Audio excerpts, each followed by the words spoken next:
काल रात्री ग्रहण असल्यामुळं आज इतक्या सुंदर ठिकाणी थांबलो होतो तुम्हाला सांगतो मंडळी. किती सुंदर ठिकाण आहे बघा. आणि हे आपल्या इथं नरंदे गावामध्ये सिद्धोबाचं मंदिर आहे. हे सिद्धोबाचं मंदिर आहे. इतकं सुंदर वातावरण आहे. याच्यात आता तुम्हाला मोराचा वगैरे आवाज येईल बघा, पक्ष्यांचा आवाज. इतकं शांतता आहे इथं. आत्ता 6:30 वाजले. एवढं सुंदर वातावरण आहे इथं. खरंच ह्या वातावरणाचा आणि या निसर्गाच्या सानिध्याचा का नाही प्रत्येकानं अनुभव घ्यावा, असं हे सौंदर्य आहे. असं इथली वातावरण निर्मिती आहे. हिला आमराई म्हटलं तर चालेल.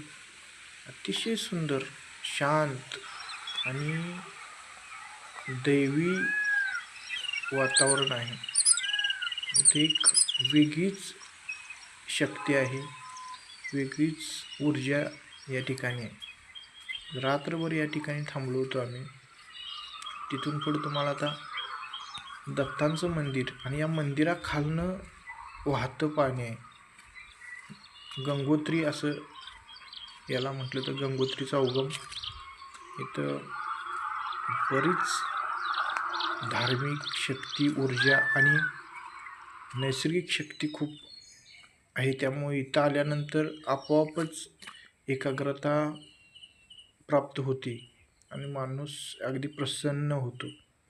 अगदी सुंदर हे ठिकाण आहे बघा. हे वाहतं पाणी, याला गंगोत्री म्हटलं जाते. आत दत्त महाराजांची अगदी सुंदर मूर्ती आणि हे मंदिर आहे. खरंच आजचा दिवस म्हणजे खरंच भाग्याचा आहे.